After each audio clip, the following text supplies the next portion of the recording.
and listen. Now, live from Chicago, The Hal Sparks radio program Mega Worldwide. I have come here to chew bubblegum and kick ass. Hal Sparks, actor, comedian, and multimedia personality. And I'm all out of bubblegum. Hal Sparks. All right, let's do this. Okay, Johnny Million, welcome to the show. How you doing this morning? How you doing, buddy? What's going on? It's a crazy day. There's lots going on.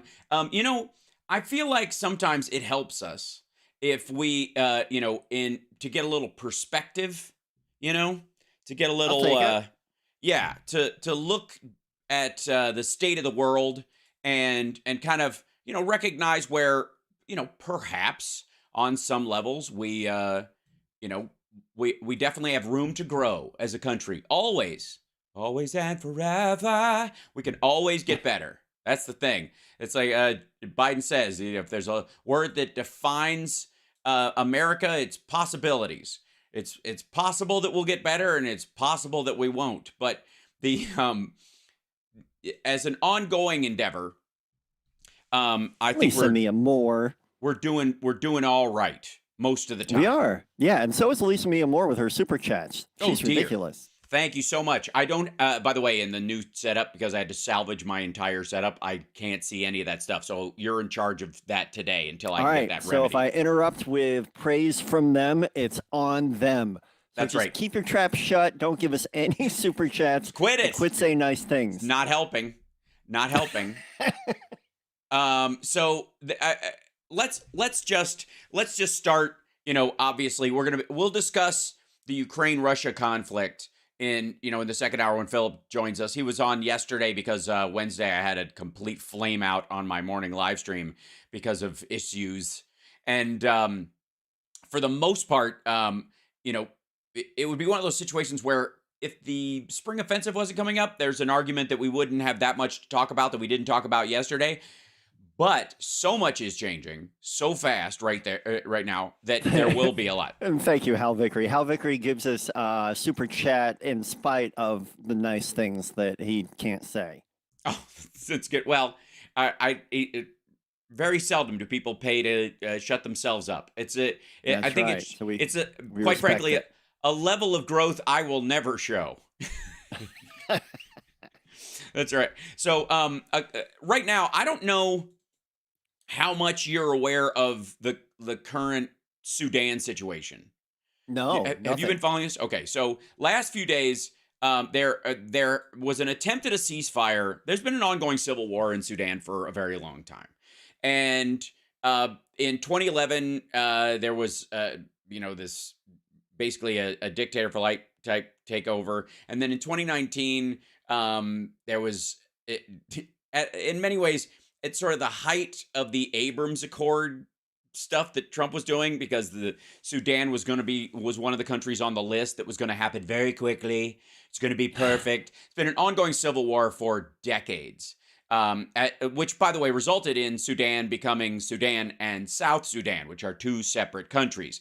And so bad in the country of Sudan that South Sudan, and this is kind of fascinating. So South Sudan voted to separate themselves from Sudan, and by 98%, like the public said, yeah, 98%, we're with you, out. We don't want any part of that. It's a mess.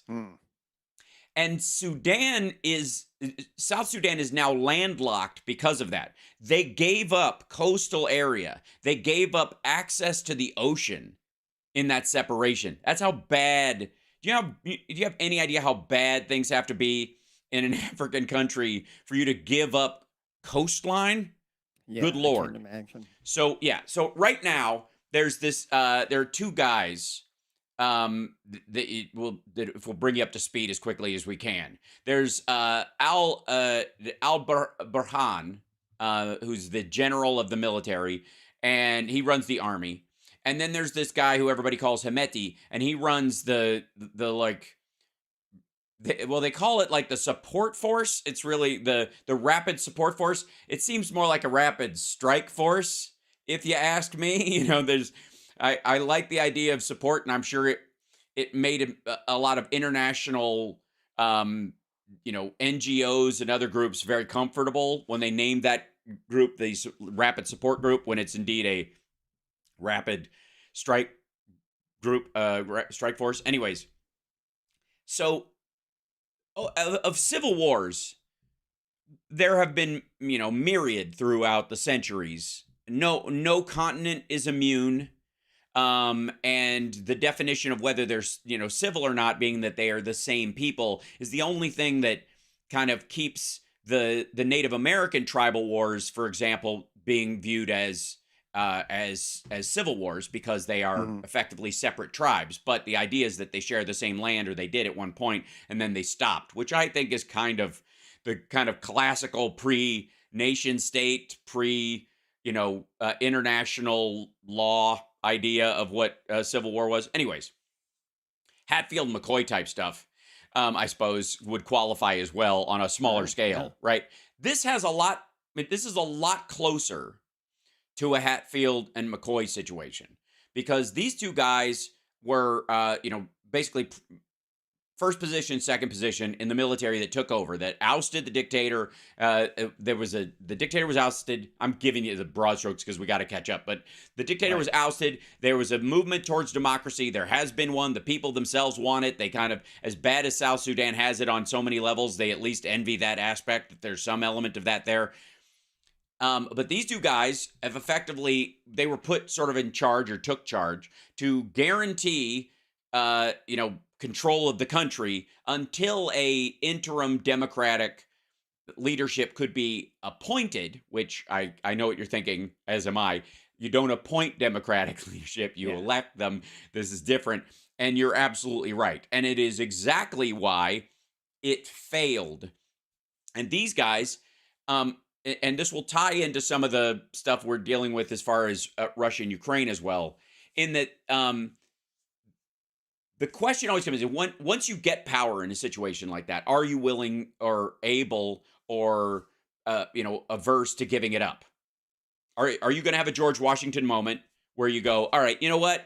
I'm tapping out. We don't need a longtime leader.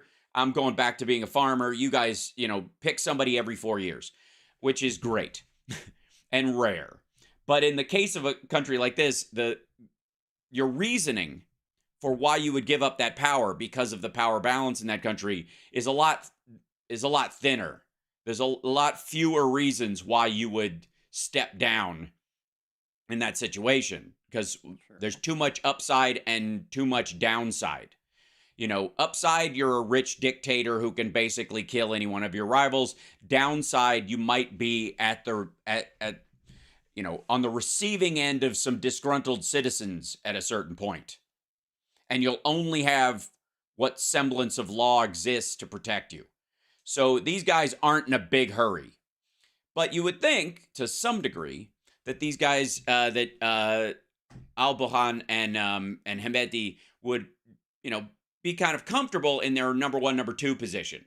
That eventually the number one guy might find himself being the military leader who becomes the president, and his number two becomes the head of the military or something like that. Well, you would think that. If there wasn't decades of civil war that you have to deal with on top of, the tribal strife and all kinds of other stuff, which they, people can work through, they can figure it out.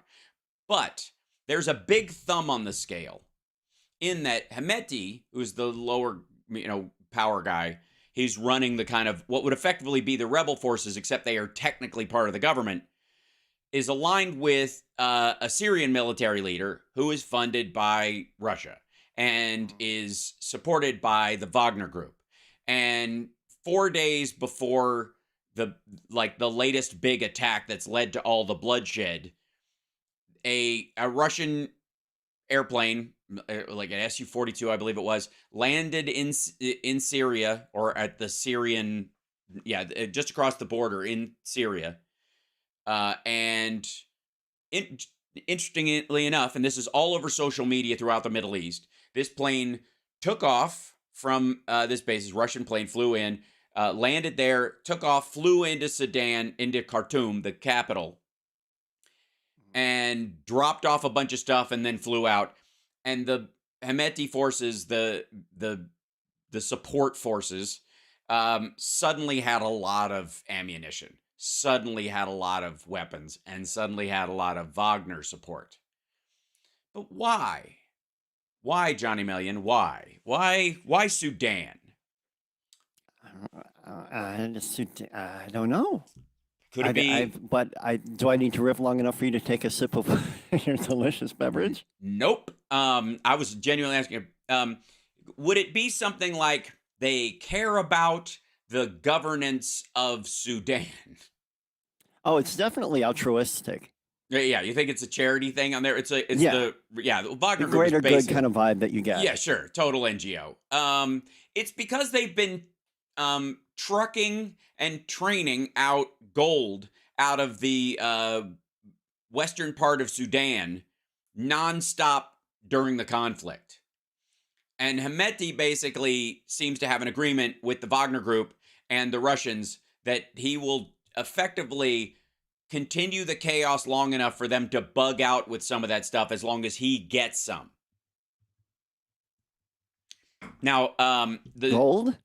Yeah, lots and lots of it. Now, they Sudan is a very impoverished country. The gold they process and export for sale is a highly manipulated, highly corrupt practice. It's one of the reasons why it's basically a bank robbery that's going on with the Wagner Group and the Russians. It's one of the reasons why, and Prigozhin might be simply, sort of filling his bank account in his attempt to kill Putin at some point. It could be that shady because it's that kind of situation. When we come back, there have been 400 people as of current estimates killed in Sudan, including an American, and the White House is in the process of arranging for an evacuation of all U.S. embassy staff and any Americans who want to bug out. It's that bad. We'll be back right after this. It's the House Sparks Radio program, Mega Worldwide.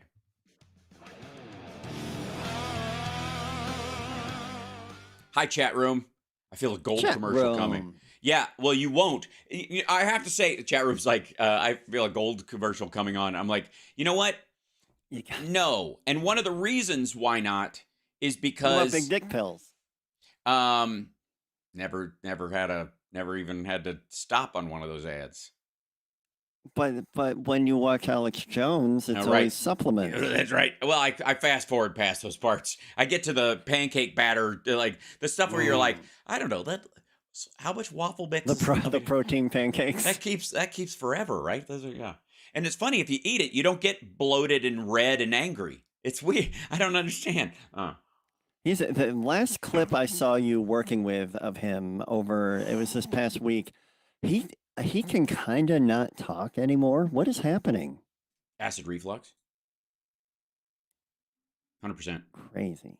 Just horrible health, acid reflux. 60 seconds. He's throwing up. Yeah, he looks like he's going to pop, and he can't make S sounds anymore. And he does that lifting thing that really heavy people will sometimes do when they've got, because he doesn't have fat, he has inflammation. I mean, he is fat too, but that's inflammation. When people have that, especially in their upper chest cavity, they do this like that, and it's why they're panicked all the friggin' time. Yeah.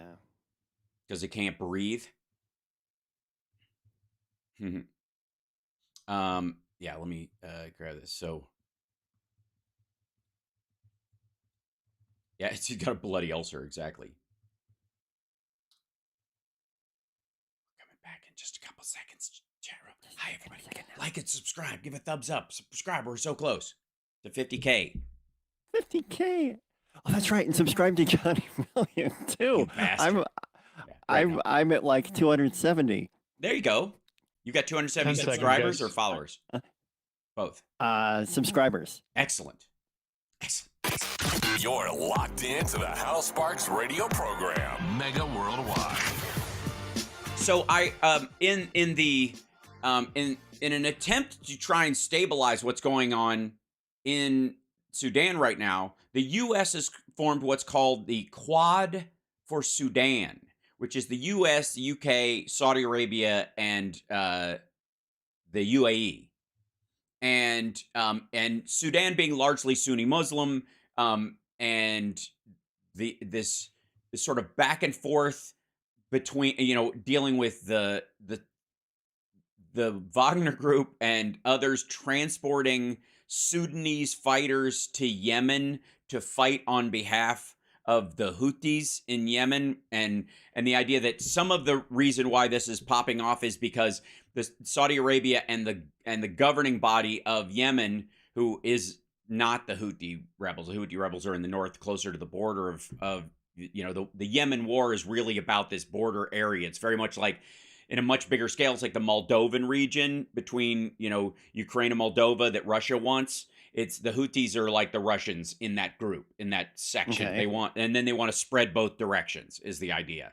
And there's been a lot of pushback or whatever, but that, like, as soon as that started to be, I guess the Saudis felt like they couldn't ever just bash right through it, because they would just, like anybody who gets involved in a conflict, and don't ask me how I know this as an American, but oftentimes if you're not very careful in a situation, you can make more enemies and people who blame you for the conflict, even if you were there to help initially.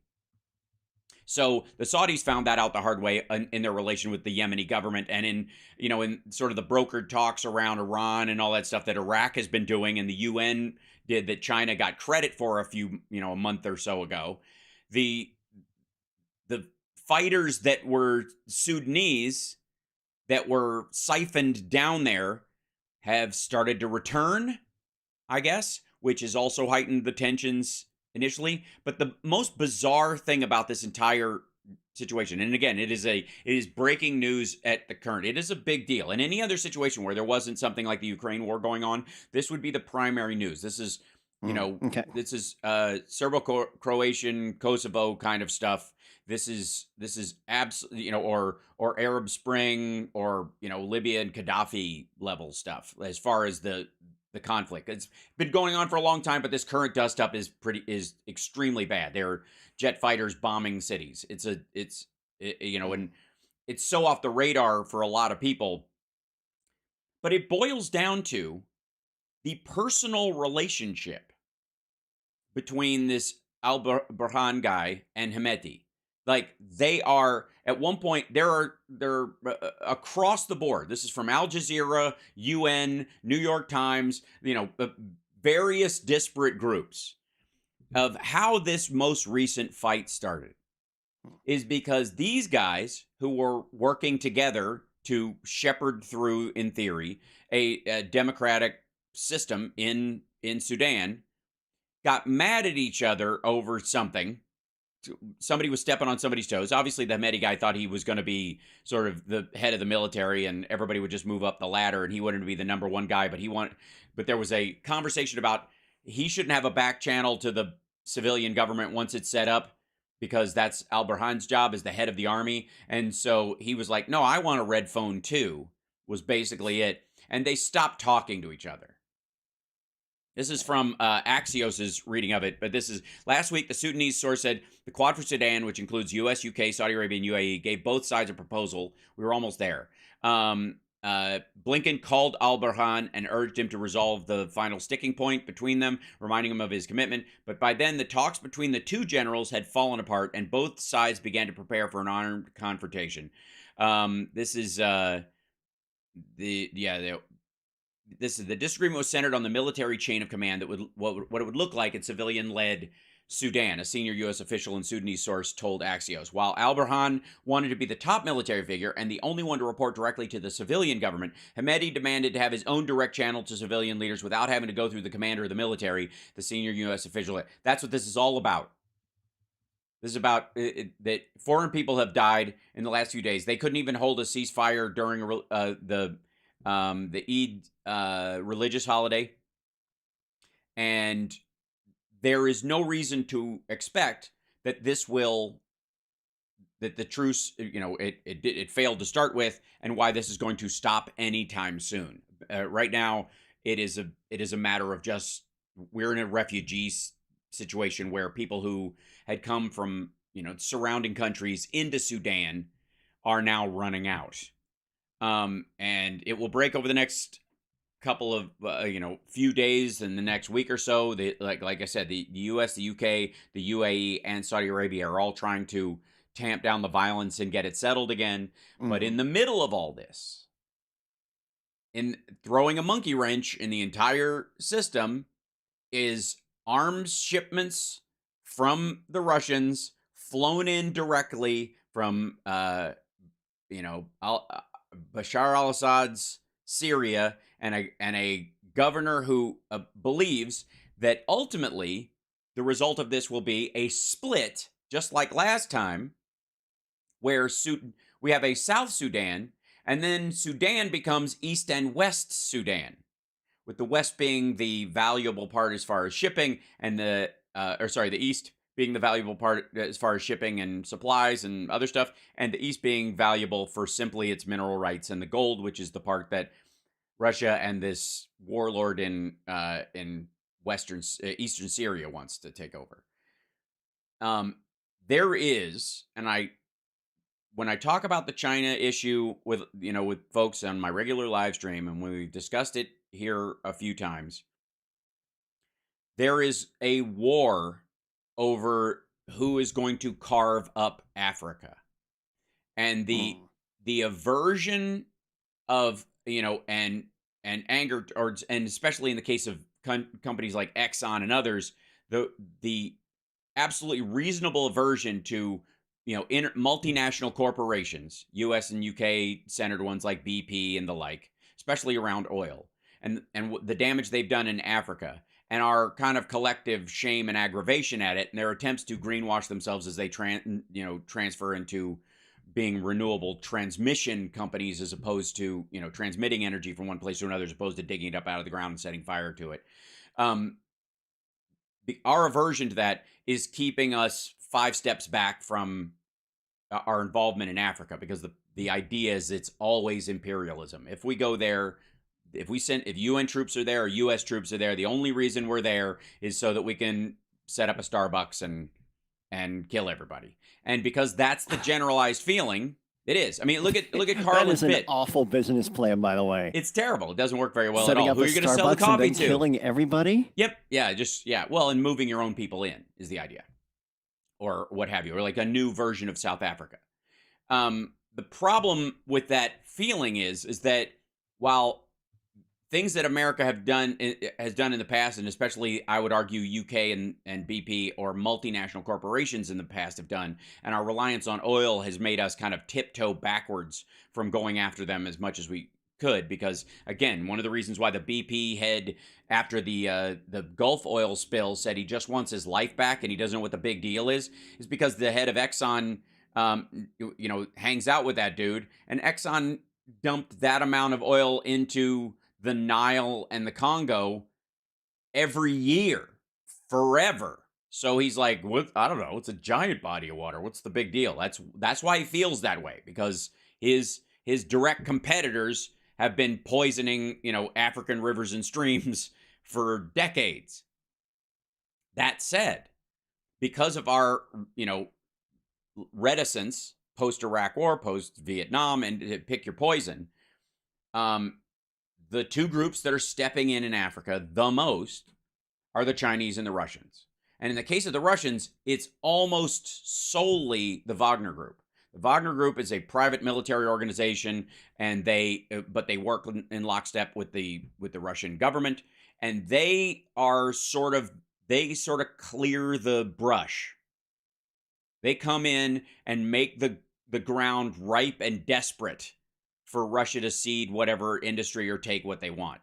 And it's been horrifyingly scary. And again, I've referenced this before, but the stories of what the Wagner Group did in Somalia and Sierra Leone and other places to clear the way for their, the mineral stuff that they needed is some of the most horrifying tales of human depravity since, I would argue, the Holocaust and the rape of Nanjing. Oh, it is on scale with that kind of behavior. It is not on volume, which is partly why it's gone by in the background. The other part is, of course, the combination of the Chinese debt trap, which is the BRI. They're, in the case of when the IMF or the U.S. through our foreign aid or anybody else, when we pay to help a country do infrastructure, we loan them money. Absolutely, we expect to be paid back with interest at some point, because that's the point of a loan. And a lot of times we've restructured those loans so many times that they're almost useless.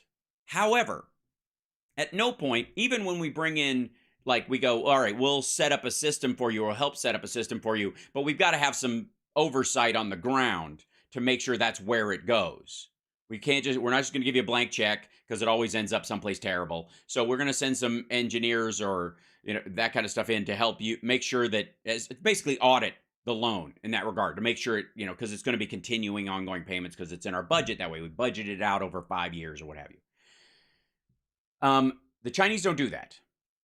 They loan the money and then they have Chinese contractors and Chinese employees and Chinese citizens enter the country and build it and pay themselves to do the work. Then they leave. And the impact on the local economy is terrible because they end up indebted with a bridge that is half built by people who never made any money that they were intending to keep in the country. And this is a constant ongoing problem. We got to take a break. We'll be back right after this. It's the House Parks Radio program, Mega Worldwide on WCPT Radio, Chicago's Progressive Talk.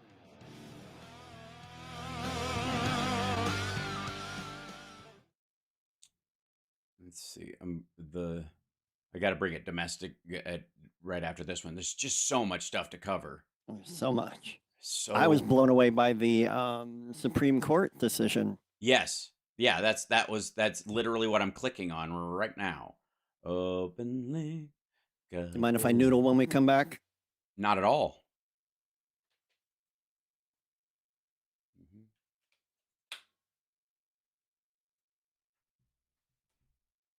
Make sure it works. I got headphones on headphones. It's crazy. Sounds painful. Hurts a little. Mm-hmm.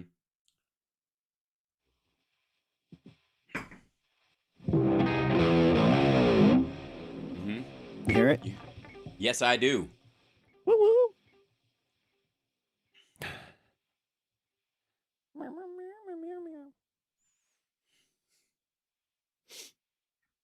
Man, oh Shevitz. Man, oh Shevitz. Moon River. I'm so rich, my headphones got headphones. Oh, was it loud, Hal Vickery? The guitar or? Yeah, I think the guitar. 60 seconds.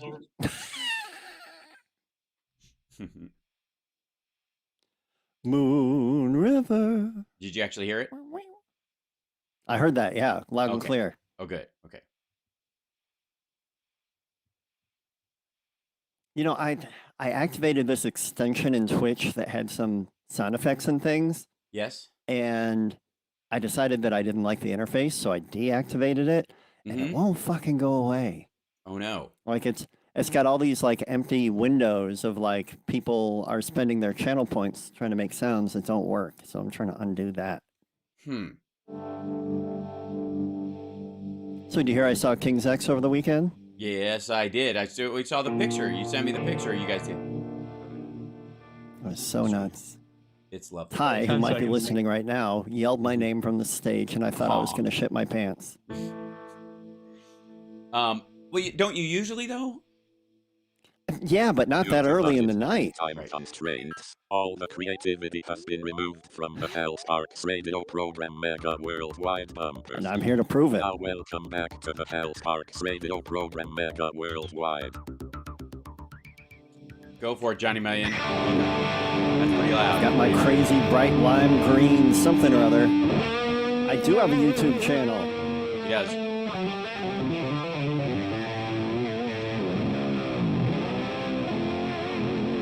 Check this out, Hal. Yes. Oh, look at that. He got his The got his Vinnie Vincent whammy bar. flutter. Yep. It's one of my favorite little tricks. It really is.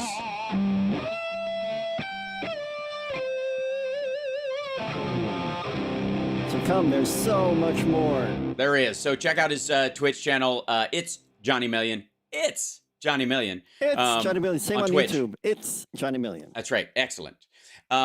It's a useful transition musically to get us into a cheerier mood to some degree because of a particular story that's coming up, which I'm very, I think we're all relieved about, is that the Supreme Court stayed a motion by a lower court to stop the availability of mifepristone for people who are seeking a medical abortion. So people still have access to it. And by the way, this is how it's going to work out. I would like to say, for the record, this will, even after they hear it, even with all the Amy Coney Barrett and all those folks, they are going. One of the things they did about kicking it back to the states is that you can't overrule the federal system. One of their things about their decision was that they were distinctly using, the federal versus state, states' rights concept to allow people to, culturally make decisions within their state about certain important issues. However, that also, I think, sets in place at least a relative precedent in their own heads that, in the same, it's AB logic being what it is, that a state cannot change an outcome from the federal government that it is effectively under, like the FDA. The state, any individual state cannot override what the federal government says, since the federal government reaches its decisions and its people are appointed by the country as a whole. So you can never have one single state that just, because the slippery slope on something like that is ridiculous. It's, it's an absurdity. You can set up a thing in your state where, you can try your best to ignore it, and you can live the ramifications of whatever changes you want to make that you think, well, that's too much power for the government to have. Therefore, in our state, you can do this, where you might not be able to do it anywhere else. Assisted suicide, something like that. If they Washington some State. People in the chat, Howler, saying that the SCOTUS decision is only temporary. It is. It's a temporary, right? But ultimately, what I'm saying is the way they're going to rule on this, I predict, is based on favorability to business and the function of federal government. Because if they offer up a situation, if they create a precedent themselves, if the SCOTUS creates a precedent where any particular state can override a federal program for the rest of the states without due representation across the rest of the country, you're basically creating a setup where we have taxation without representation, because Texas gets to call the shots for the rest of us, and that's never going to fly. They're going to find another way around it. But you know what? I think Florida, they've got a real knack for where the country's heading. Do you think so? Yeah, I think we're all going to go, essentially where just being is illegal and dressing as the opposite sex is punishable by death. By a simple majority. Well, yeah, but these are people who smoke meth while trying to mouth sex an alligator. So I think ultimately, by the time you get to things that are going to wipe you out in Florida, it's way down on the list. It's like number 65. It's like Australia. Yeah, exactly. Right. LM just hit us with a crazy generous super chat. And oh my LM's goodness. profile picture is a stunned white cat. So I'm already a fan. We already care about them. Thank you, LM. Oh my gosh. Bless you. And we got 1,300 people in the chat in just YouTube alone. And LM's last name, NOP. Sure, absolutely. We're down with NOP. So yeah, you know me. Right. So and by the way, a lot of what, interestingly enough, is going on in Florida is the act of Ron DeSantis trying to out-Trump Trump. And he's not running for president. Not yet. Not yet. Not yet. So now he's just on a book tour. Right. And letting his whole state flood. Hey, if it worked for Rick Santorum, whatever you do, don't Google it. But the oh boy. Yeah. So that stay, yes, it's temporary, but the slippery slope aspect of it, of a single state being able to define for everyone else that and setting what could be a national standard by overriding it for everyone else is the issue, you know. And because we all use the mail system, they're trying to do this thing where you can't mail something into the state individually that you can mail into other states and I thought you as meant a whole. MALE, the mail system. No. Well, I guess that qualifies. Although, quite frankly, a huge moving force in the anti-choice movement is these, you know, relatively well-to-do, bordering on senior citizen ladies that we see at all these events. They are the screaming driving force behind this element of it. And we know that in many ways they're the bigger motivators in some cases, because the men that support it have themselves paid for abortions, like Trump and multiple members. It's so distressing. It's the absolute epitome of I've got mine, so never mind about you. It's decisions that don't matter to them anymore. Right. So they'll make the decisions for everybody else just based on how they feel about or what they regret earlier in their life or anything. Right. Well, and it also means the, you know, I guess it wouldn't stop them from saying nanny state all the time, because that's effectively what we're talking about. Yeah, I used to call my grandmother nanny. Did you? All right. Yeah, then she died. No, oh, right. I thought you just meant as part of like nanny, but like you made, never mind. So the point I'm trying to make is that this system is not going to work. They are just trying to find weak points to eliminate the ability for women to have an abortion in the United States by any means necessary. So they are going to, short of, you know, simply, I guess, wiping them all out, you know, or you know, eventually, you know, because they've already talked about it. Trump said in 2015 and 2016, he said that he believes there should be a punishment for a woman who has an abortion. He said it on television. He's still progressives stayed home, and a bunch of Republicans voted for him. And he put in Amy Coney Barrett, and he put in Kavanaugh for this job. Now, they're not going to take the bait on all of them. They're not. Don't think for a second that because they put a stay on this, that you know, a temporary hold on it, and that they're going to rule that it doesn't work and it won't be valuable because of the amount of business it would destroy in the country. They're going to wait for another bite at the apple. Just saying. And like there's so much stuff going on, and I'm gonna I don't even have time for all the stories. There, a couple of things. Okay, a couple of white supremacists, by the way, got busted this week. Got arrested. I love that for them. What'd they do? They were planning on attacking power grids. There was a whole big. Remember that stuff? The weird sort of QAnon-esque, and one of them.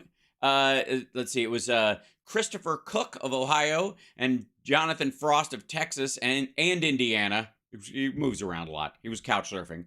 Were charged in connection with purported plot to support those attacking the grid. Each of the two defendants pleaded guilty to one count of conspiring to provide material support to terrorists. Cook got 92 months in prison. Frost was ordered to spend just 60 months in prison because they took a guilty plea. And they charged this other guy, Jackson Sowell of Wisconsin, who pleaded guilty last year, and he'll be sentenced at a later date. He's going to get the long time. They were helping him. They turned on him, pleaded guilty, and he was the guy who was actually going to carry it out. So, are any of these were any of these people trans people or Nope. like performing in drag? Nope, I don't think so. Okay, pretty just much. checking. Yeah. When I hear about terrorism, I'm expecting a certain Right. demographic of LGBTQ. Any kind of left-wing activism. Well, yeah, and especially if they're going to do something big, you know, if they're planning a giant terrorist act, they're going to do it on important dates. Like Dame Edna has passed. I don't know if you know that, but that's true. Wait, what? For real, the comedian that created the character Dame Edna, he passed away, I think, last night. Oh wow. Mm-hmm. I mean, he's an old person. He had to have been. He's an old dude, yeah. And there is one piece of good gun news. Can I do one piece of good gun news? Good gun news? Bring it. Smart guns are going on sale, which use thumb or facial recognition. This one in particular uses facial recognition, that the only person that can shoot it is the person who is coded to it. there was a big push by the NRA to stop these weapons because the fear of a gun that is stolen and taken away is one of the reasons why people buy 2 guns. And so as a lobbying group for the gun sales industry, one of the things they have been pushing back against for a very long time is any kind of gun that tracks the user and how they used it. Now, if you got a concealed carry and you're the good guy with the gun, I don't know what your problem is. That's me. No, you're not. No, you're not. You're no. a terrible person, and you don't have a gun. I held one handgun once, and it was so heavy, I freaked out and put it down, and was like, "Yeah, that's enough." You're a shredder, not a fighter. I'm a shredder, not a shooter. Yeah, right. And anyways, this is a big deal, specifically for the reason that the NRA has been fighting these things. It was, I believe, a gun shop in New Jersey that was going to sell fingerprint-coded smart guns, and the NRA shut them down. There's this big conspiracy theory about them. That is nuts. Yes. No, we need anybody to be able to shoot that gun. Right, exactly. Anybody who finds it, they've got to be able to go off. Right. And I personally think, like, it's interesting that this will be, maybe it's if you're going through hell, keep going. The idea that at some point, smart guns where you track who uses it and why will keep some people from gathering new ones, and and anybody who has a new gun at some point will have a gun that, if you use it, we know you used it and only you used it. And that in and of itself would be a huge leap forward in the argument of, like, who are the good guys with the guns and who are the bad guys with the guns? Okay, cool. We can figure out a way to stop the bad ones then. You good? Okay? You've already signed off. We're fingerprinting you every time you fire the damn thing. So, yeah. So if you're the good guy with a gun, then you're cool with this. What are you worried about? Background checks. Exactly. And the idea is that they believe that the government will have, like, a satellite that will shut off all the smart guns and they won't be able to fire right when the UN shock troops come. I got news for you, buddy. They don't need that kind of stuff. They have microwave rays they can point at a crowd and melt everybody's innards. Nobody, if it comes that way, it's not going to look like, oh my, what the heck? Like a broken flashlight in a horror film. It's going to be way bigger and way more permanent. And again, why would you bother? Why? Why bother? Why bother? Anyways, we'll be back right after this. It's the House Parts Radio program, Mega Worldwide. Smarter than a smart gun.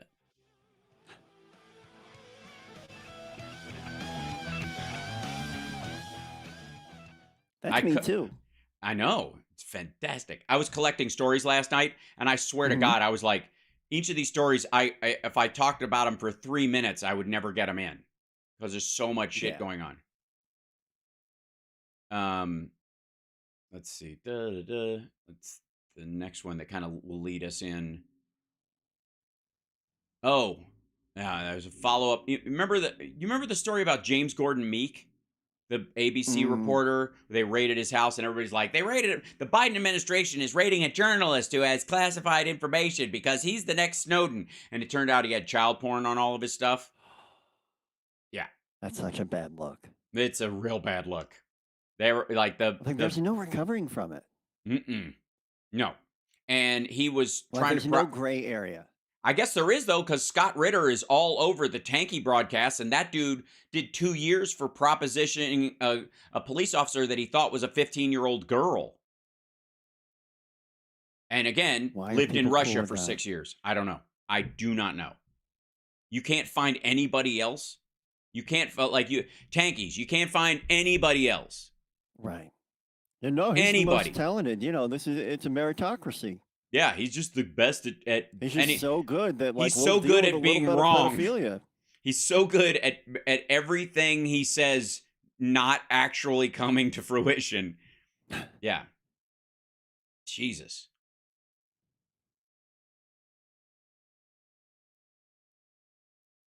Yeah, ugh.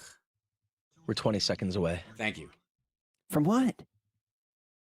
The fun. Mm-hmm. Good answer. It is a good answer. I like it.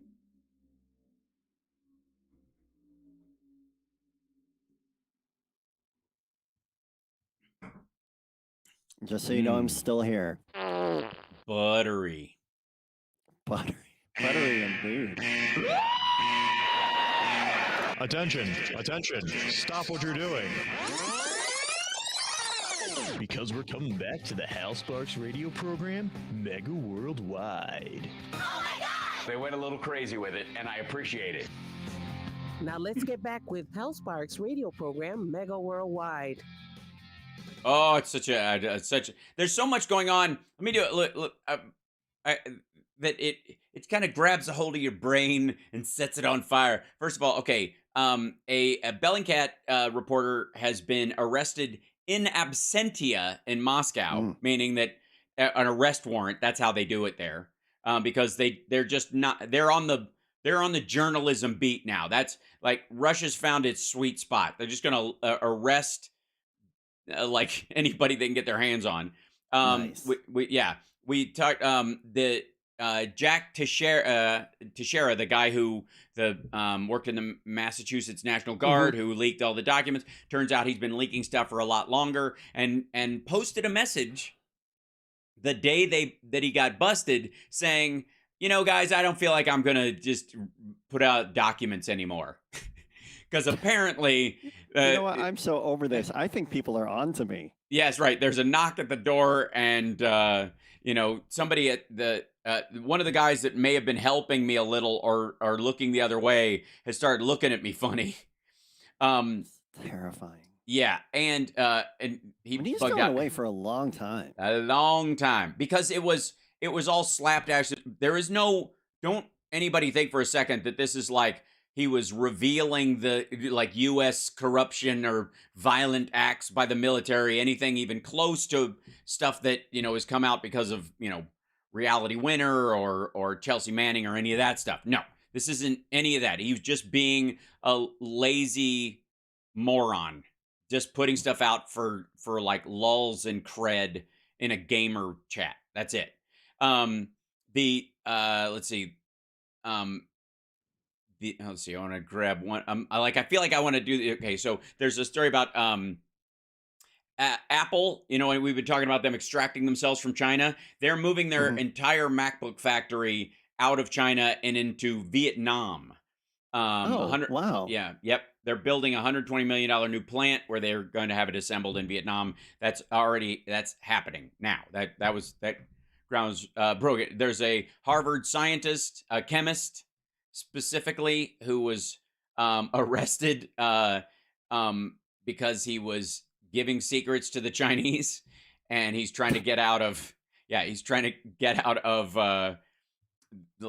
of jail time right now. Larry Summers says the story about the dollar's dominance waning and blah blah blah is ridiculous, and he used to work in the White House, and I love it when people who actually have seen the economic data that only people in the White House can see, and they start telling you what I've been telling you for months. Israel is worried about the Sudan unrest because they think it will spill over, obviously, and cause more unrest in Syria. Blah blah blah. And James Gordon Meeks, some people will recall, the ABC news reporter who quit mysteriously and then had his door beat down by the FBI and was taken into custody. And at the time, Fox News and others were saying, oh my God, the Biden administration is rounding up journalists. There was rumors that he had classified documents on his laptop. And this is it. This is the authoritarianism. Here it comes. This is the tyranny of big government. Agenda 21. Agenda 21. Turns out he had child porn on every device in his home. And he was contacting a 16-year-old girl who is now a witness against him in court. An actual, because when Scott Ritter, the tanky's favorite, Russia whisperer, when he got busted, he was trying to canoodle with a 15-year-old, and it turned out to be a police officer, and he did 2 years for that. I gotta say, I think you got to do more time than that. I Agreed. If you're trying to pick up a child, a minor, I gotta say, we need some minimum sentencing on that stuff, because these guys don't tend to learn their lesson. And the idea that they could get another bite at the apple 2 years later is, it's grotesque. It's grotesque. Anyways, so he apparently, that they now have the primary witness against him is this 16-year-old girl who is going under the name Minor Child 1 in the court documents. Like even talking about this story makes my skin crawl. And the way that the right, because Biden's president while this guy was arrested. And by the way, do you think he gathered all this stuff magically in the first 6 months of the Biden administration, or do you think this is a lifelong habit? And that they finally caught this creep, right? Anyways, that's pretty horrifying. But on top of that, I mean, that's all chump change. All that story, blah blah blah. The big story, the biggest story of all. Donald Trump calls the Wall Street Journal a globalist-inspired paper and says that they're the worst because they printed a poll, which is accurate, that shows while he is leading in the Republican primary, Republicans themselves think DeSantis has a better chance of beating Biden than he does. Whoa. Oh, you don't. Well, how dare you? How dare you, sir? According to the poll released on Friday, the poll finds a number of advantages for Mr. DeSantis in the contest. He carries a more positive image than Trump, with 84% viewing him favorably compared to 78% who say that of Trump. Wow. 41% of GOP primary voters say DeSantis would have a better chance of beating Biden, while 31% say Trump would. Which, by the way, that means 30% are either talking about other people or don't think either one of them has a shot. That's great. That's magic. That in turn led Trump to lash out from Troth Sunchel. He said, in the polls, I am beat Biden everywhere. I am beat Biden everywhere. I am beat Biden everywhere. Yes. You and me both, pal. Yeah, seriously. By a lot, except in the globalist-inspired Wall Street Journal, one of the worst and most partisan media outlets anywhere. This is Rupert Murdoch's business newspaper, the Wall Street Journal. What? This bizarre attempt to everyman blue collar himself is hilarious and pathetic, obviously. But the fact that it has led to him, becoming a Florida man, fleeing New York City, fleeing Manhattan, which was his, the sort of the real estate crown that he wore, was look how I made it in Manhattan. I mean, he built it on his dad's stuff and whatever. Yeah. Dynasty rules. But the idea that he's attacking the Wall Street Journal, can I just say, is delicious. I think that's awesome. Where else is he? Who's going to be in his corner aside from the National Enquirer? Right. This is a guy who even last night when he did his Lee County Republican Party dinner that he was at, because the man who used to do 65,000 person rallies is now sort of headlining the Lee County Republican Party thing, and only because he went on later than Tucker Carlson, who people were more enthused to see, apparently. But this is a guy who at events like that, when the only people covering it, news-wise, are RSBN, home of Marjorie Taylor Greene's current side piece. Oh, yeah. And maybe like his own campaign cameras. That's the other thing. The majority of these things are his own campaign cameras. Then RSBN, then perhaps the local news might be there because he's in a particular place and they send somebody down with a camera to just film it. In case anything happens, it happened right here in Washoe County. You know what I mean? So that's it. That's the only people there. CNN's not there. MSNBC isn't there. They'll buy a feed from somebody else if they want it later, but it's a mess. Nobody is sending anybody. They sent it down to Waco because it was insane. It was news like a slow speed chase. But they're not sending people to a Lee County Republican dinner to watch this idiot say the same stuff over and over. And what does he do still? From the stage, oh, look at all the fake news back there. I'm like, dude, it's your campaign, your friends, and some local camera dude who's paid an hourly wage to film it on behalf of, WWAX, Fort Myers, action news team. It's so pitiful. We got to take a break. When we come back, Philip Bittner will be joining us live from Kiev, and I believe that's where he is. He moves around a lot these days. We'll have to find out. We'll be back. Yep.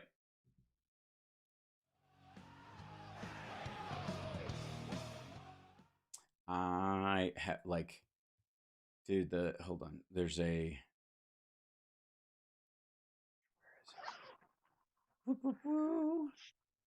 Guys? Hey, there he is. Hold on one second.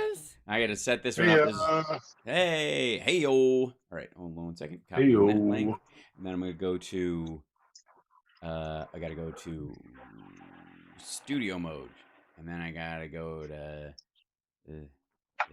this one. Test. And then I got to the guest to open this up. And then I 1, 2, 3. Copy this and paste. And then we go okay. And blink, blink, blink. Does it work? Hey, it does. Look at that. Hey. Oops.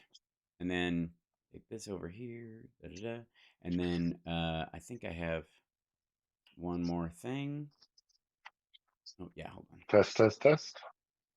You sound good. There was a little bit of an echo there. Did a little bit of reverb. Yes, a little bit. I blame Johnny. That's me. Mm-hmm. Okay, let's do this. Gotta put I'm building this race car as it's on the track, so forgive me for a moment.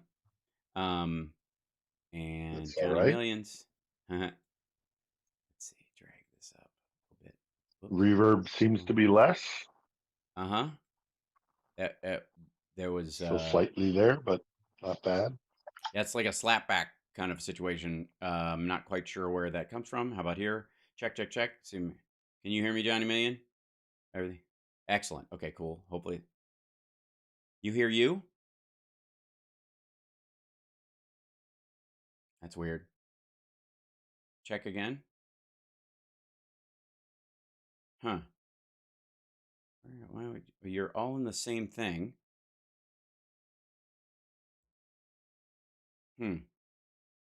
Oh, I see. Wait 1 second. I gotta go. Okay. Dink. Hire that. There we go. And this. And then, all right. I'm hearing you twice as well. It'll remedy in a second. Okay. I think. It takes a moment for it to wear out. Like it's got to get through the system and loop back because of the time. So, and then I even made look at this. Transition button. Very exciting. Look at that. What's happening?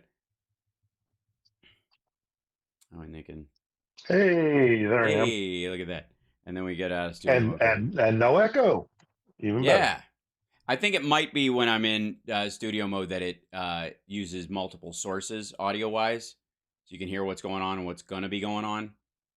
If that makes any sense. Doesn't to me. Enoch Chuck. All right, here we go. Enoch Chuck. I saved the town anyway. I saved the town, and I thought a coffee would be nice. And then I spilled it on my lap. Hot coffee lap. What's Malcolm put out? Let's all go to the mountain.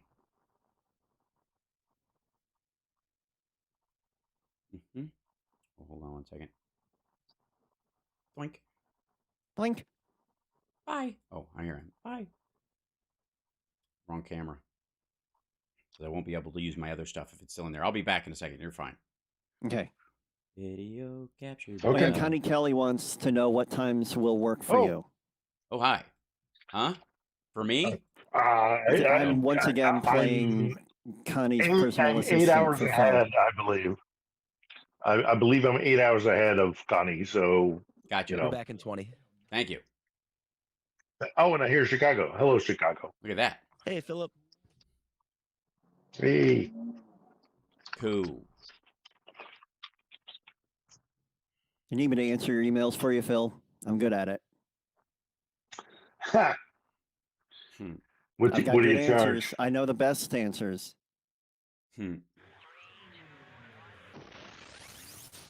I got all the best answers. I've had people walk out at me before, but not when being so charming. Video streaming at houseparks.com. I don't care for you if a putrid slut you're troweling out. Puss-faced little pimp stick. True progressive talk. Might be a good time for you guys to give up. Welcome back.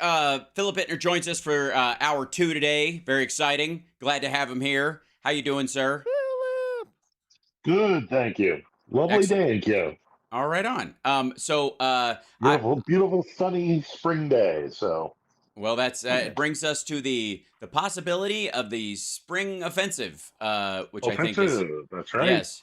And one of the stories that I was reading a commentary in the Telegraph, that this was the title was Ukraine can take Crimea within months if we let it.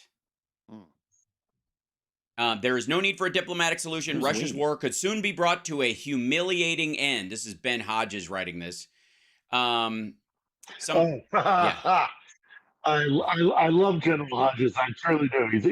He's an amazing American officer, and I hope he's right. I hope he's right. He is he's very supportive of Ukraine. I genuinely hope he's right. I think Crimea is problematic. Look, we're going to have to wait to see what happens when the offensive starts, and we're going to have to see how the Russians respond. And we're going to have to see, how well the Ukrainians have planned this out. I mean, judging by their last offensive where they took Kherson and Kharkiv back, right? There's a high possibility they might be able to make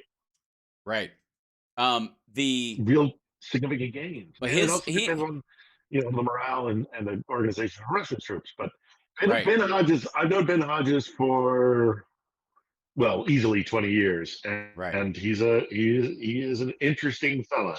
Well, curiously enough, he has a 3-point plan to take Crimea. He goes, he pushed the first task, isolating Crimea, achieved imminently with the success of a Ukrainian offensive beginning in the summer. Kiev's forces can easily break the Russian-occupied land bridge. The second task is to make Crimea untenable for Russian forces. This can be done with long-range precision missiles provided by the West, targeting Sevastopol Navy base and the dozen other bases, places like Saki, and the logistics hub at Junkui, and the main Russian headquarters at Henichesk. Yeah. The final task would be to liberate Crimea itself, occupy the peninsula, and complete the destruction of the Kerch Bridge connecting it to Russia. This is his basically, strangle, squeeze, and cut off. And they're, basically treat the Russians that are in Crimea like a tumor. You basically tie off the ends of it and let it die naturally and shrink, and then make sure that there's no pathway for it to regrow. Yeah, I mean, I might be repeating myself here, and forgive me if I am, for those who have followed along with us for the last 14 months. Much of the reason for this war is because Crimea is it is not independently sustainable, and the Russians have a major military base there. It's one of their the base of one of their a full quarter of their navy is based out of Sevastopol on the peninsula. The Crimean Peninsula cannot be maintained or sustained without outside help. Mostly it's fresh water, and so that's the reason why. A primary reason. There's no one single reason for this war, but there's a huge part of this war is maintaining Crimea. So the Russians have wanted to get a strip of land from mainland Russia going down along the coastline and connecting with the Crimean Peninsula so that they can deliver food and water and all that stuff and resupply their naval ships and all that kind of stuff. And the bridge is not sufficient. The bridge is not going to do it. So Hodges is right.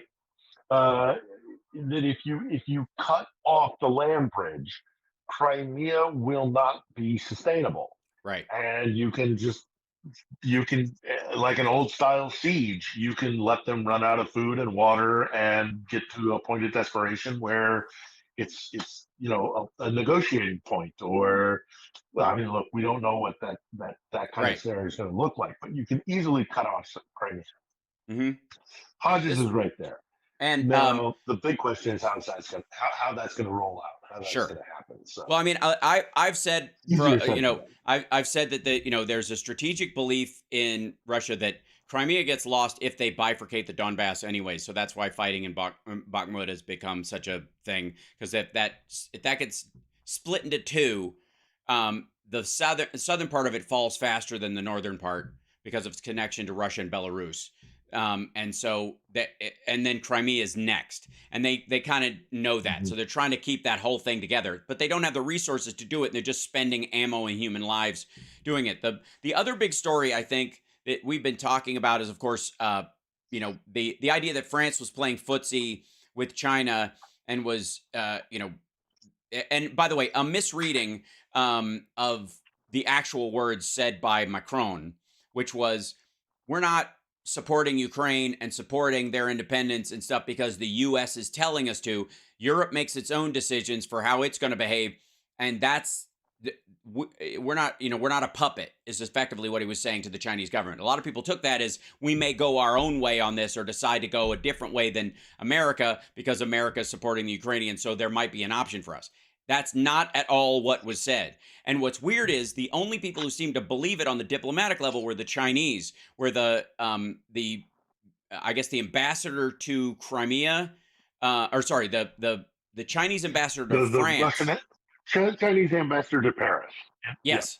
Yeah. He apparently thought it meant what the English translation and a bunch of the other kind of semi-pro Russia crowd said, that France was backing away from its support of Ukraine and backing away from its support of the United States, when that wasn't the case at all. And so he opened his mouth and blabbed and said, none of the former Soviet nations are recognized universally, by the international community as countries, which is garbage, by the way. It's like repeated situations where, all of our NATO allies, the EU, everybody, they recognize that Ukraine is its own country, has multiple times. But the idea is that they were never in on it, because why would they be? Back in, 1998, they had bigger fish to fry. The Chinese were never part of that recognition. So their argument is that none of these countries really exist. And if Russia wants them back, it's kind of like us wanting, Taiwan back. It's exactly the same. And that set off a firestorm across all of the former Soviet satellite states, because the idea was like, we'll help Russia get you back to being puppets of them, if not totally under their control, especially as China's been trying to make deals with Kazakhstan and Dagestan and Georgia and all these countries. It's a really stupid thing to say, and the timing was horrible.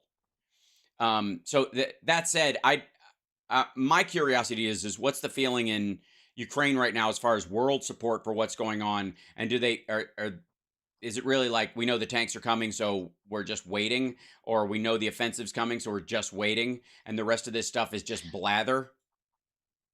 Well, you're asking me that question the day after the Ramstein summit at Ramstein Air Force Base in Germany, where the defense ministers of pretty much everybody in NATO was there, and sidebar communications were going on with international representatives nonstop. It's huge. I get the impression from people that I am in communication with here in Ukraine that they still very much feel and appreciate the international support that they've been getting.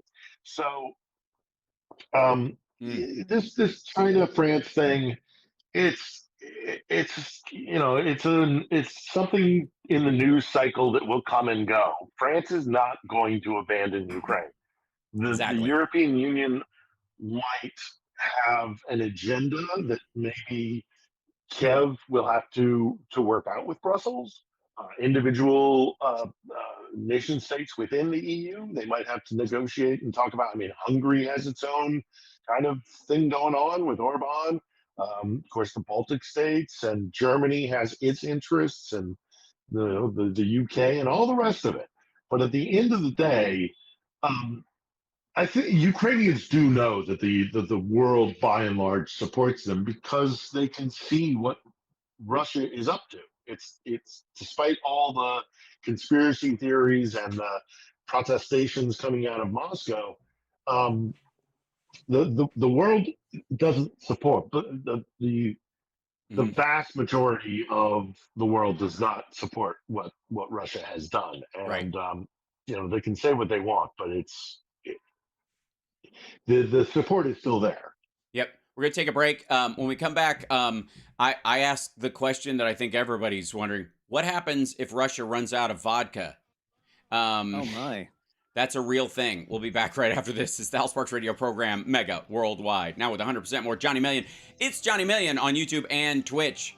And of course, just Hal Sparks. Just me. And on this show. That's why people know who I am. That's true. There you go.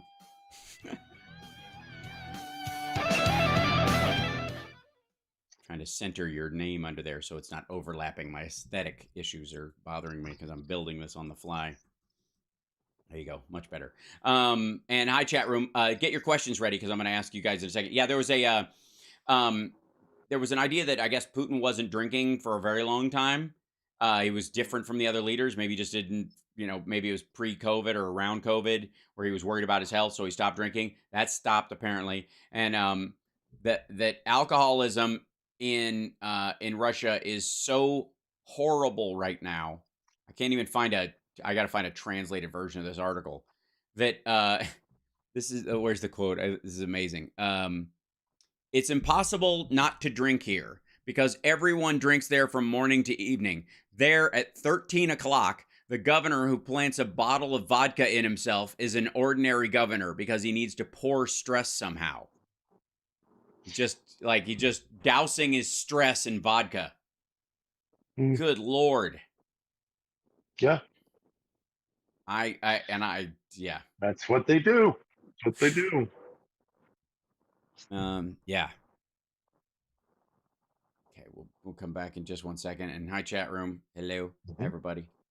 What's going on? It's funny after having you on Friday. Today doesn't feel like a Saturday. It's very funny. I'm like, is it Wednesday already? Yeah. Like, was yesterday Saturday and today was yeah. Is their vodka woke? Totally. What if they have nothing but Absolute? Because Absolute is very well known in the glad circles for doing big gay ad campaigns. But Absolute is Scandinavian, isn't it? Right. I don't think Absolute is Russian. No, it isn't. But they, if they run out, where do they get it from? They have to start importing it. That'd be hilarious. Well, they'll find a way. Mm-hmm.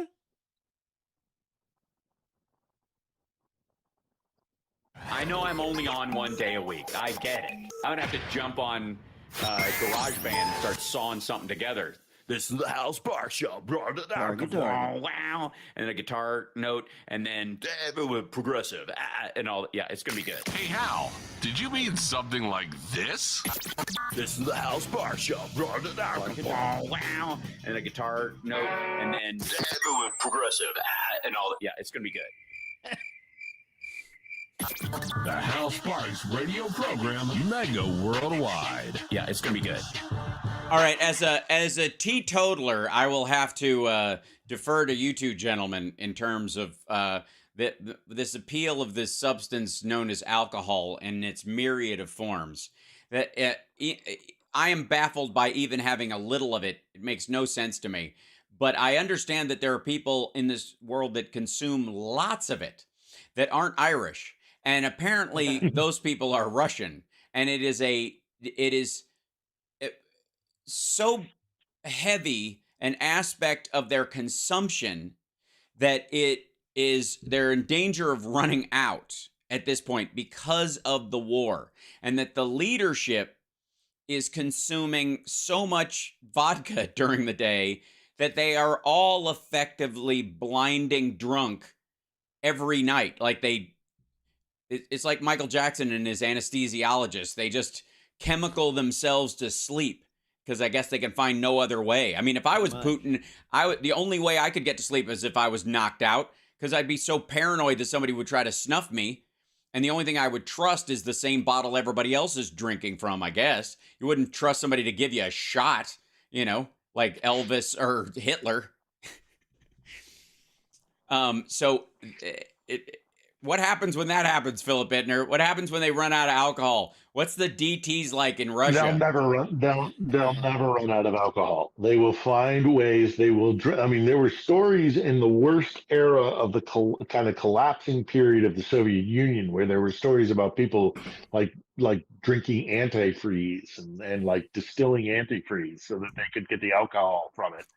There was a prison wine. Yeah, well, yeah. There was a famous anti-drinking campaign during, I believe it was the Brezhnev era, with a very famous poster with a guy refusing with his hand stretched out, refusing a shot of vodka. There are those who posit that the collapse of the Soviet Union was because they tried to control alcohol consumption. You could only be allotted a certain amount of vodka in any given day. Alcoholism is rampant in Russia. A lot, not just Russia. I mean, it's bad here too in Ukraine. It's a thing, right? There's stuff called samagon in Russia, which is just basically anything that has a sugar in it that you can ferment into alcohol. They'll do it. Yeah. It's like moonshine. Right. Yeah, it's like moonshine. It's basically moonshine. They're going to keep drinking because it's intrinsic to so much of their culture. It's not. They're never going to run out because it's just so much a part of their life. And, I know I'm a dick for doing it. They go 180 degrees the other direction, and they refuse any kind of alcohol whatsoever. But by and large, I mean, you start drinking at like in the morning and you drink all day, and that's why their mortality rate for men is like 51. We may have discovered one of the reasons why Russian society, industry, and everything other than digging stuff out of the ground and selling it on the open market has collapsed for the most part in Russia. I'm going to say it's probably that. I'm just going to, not to be too much of a, an old like school marm from the 20s, but on a personal note, I'm like, maybe, I don't know, maybe dial it back. That you might find that life is worth living if you're not anesthetized against it at all times. That I just found that kind of amazing that was one of the big concerns that was coming out of the TASS agency, that they were literally talking about depleted. Think about that in a time of war. We've been talking about the United States like we're going to run out of ammunition because we're giving it all to Ukraine. That's the story that everybody's telling, which we're absolutely not, by the way. But that's the big story. What does it say about your society when your news service is saying we might run out of liquor? I just find that amazing. You cannot buy alcohol in the Donbass. In Ukrainian-held Donbass, you cannot buy alcohol. And they do that for a reason. At the beginning of the war, when I was in Lviv, there were heavy restrictions on. Well, I mean, there was a prohibition in the beginning months of sale of alcohol. Now, of course, there was a black market if you really wanted to get your hands on it.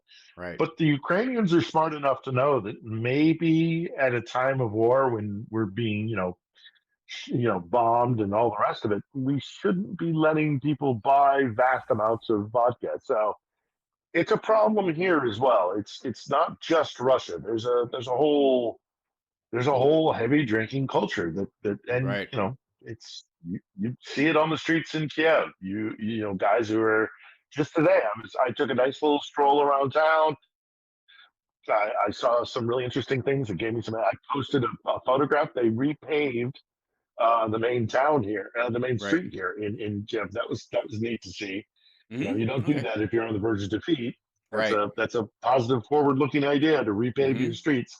But as I was walking around on a nice, lovely, sunny, one of the first sunny days of spring, there were guys out there drinking bottles, just openly, bottles of straight vodka. Right. Just sitting around, It's not just in Russia. I would not be terribly surprised if it's worsening in Russia. I thought you were about to say it's not just for breakfast anymore. Well, it is, though. That's the problem. Who doesn't love vodka in their or vodka in their cornflakes? Jesus. But It is a real serious problem. Not but as I was going to say, I think it might be getting worse in Russia because they know that things are not going their way, and things are things look grim. So right. Well, yeah. So one of the other stories, and this kind of relates to people who see double, is that apparently during Vladimir Putin's visit to Mariupol, he stopped by Melania Trump's plastic surgeon apparently and became a completely different person. I don't know if you recall the multiple Melanias storyline that was out for a little while, which I think there's reason to believe that that's true. But there was a series of people online and an whatever the Build whatever which is a website news service or whatever. Built, yeah.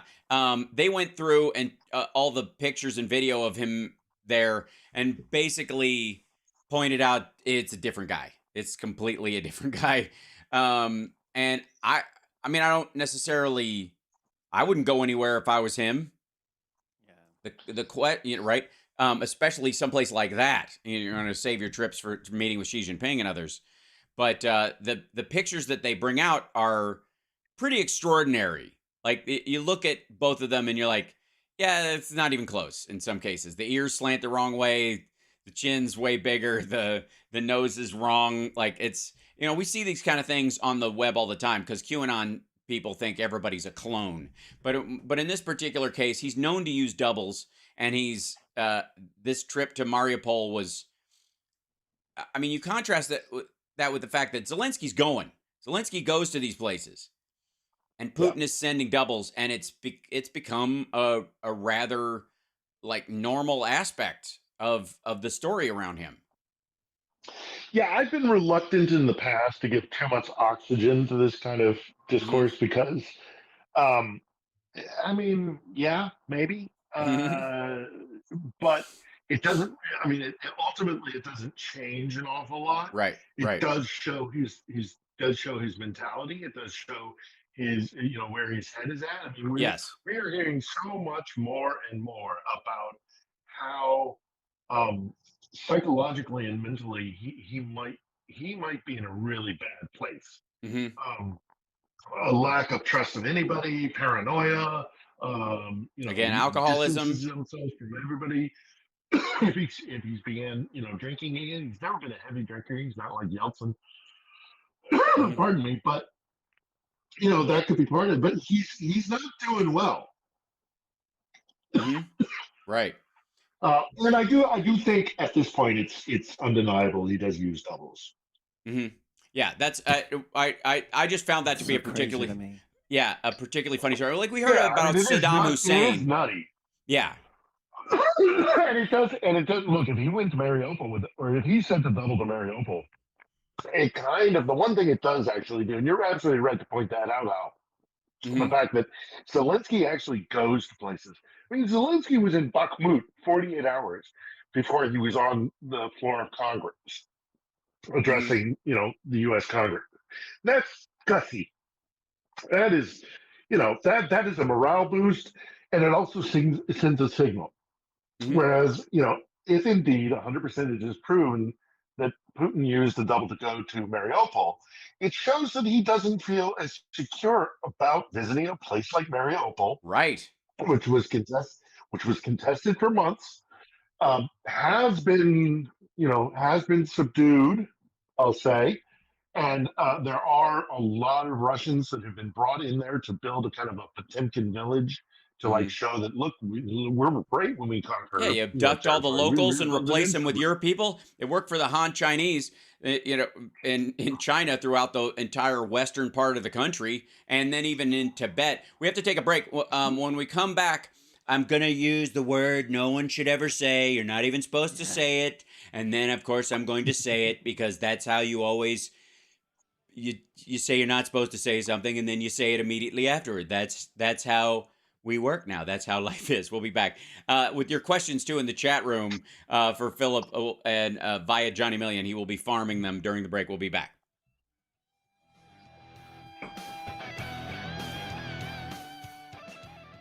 Trump always says the N word when he's talking about nuclear bombs or whatever. And he knows he knows exactly what he's doing. He totally does. But So I can't even do it in jest. I could talk about it in reference, but even like I find it creepy when I even am like mocking him saying it. Just and I'm glad. Because what's he eliciting? What do you think of when he's making people somebody real says happy the with N it. word? Yep. It's. I think he's trying to excite a bunch of his followers that he's actually going to say it. Yeah. Yeah, it's vile. So, but there was a rather big business deal signed around nuclear energy between Ukraine and which is Energoatom and a U.S. Company out of Camden, New Jersey, which it's the easy part to remember. Holtec, that's what it was. Holtec Holtec International. Holtec International signed a deal to build 20 SMR 160 nuclear reactors in Ukraine. That's the replacement for Russian oil and gas entirely for the next century for Europe. That's it. That's what they're doing. That's what's going ahead. It's the dumbest thing that any Russian leader has done in a long time, and that's saying a lot. And that's saying a lot. It's done. It's over. I mean, Ukraine is leaving Russia, and it's not coming back. It's going to be a European country. It will not have the schizophrenia of Russia, and the plans are being laid, and we're coming back in 20. It's going to drive the Russians nuts. It's going to drive the Russians so nuts. Yep.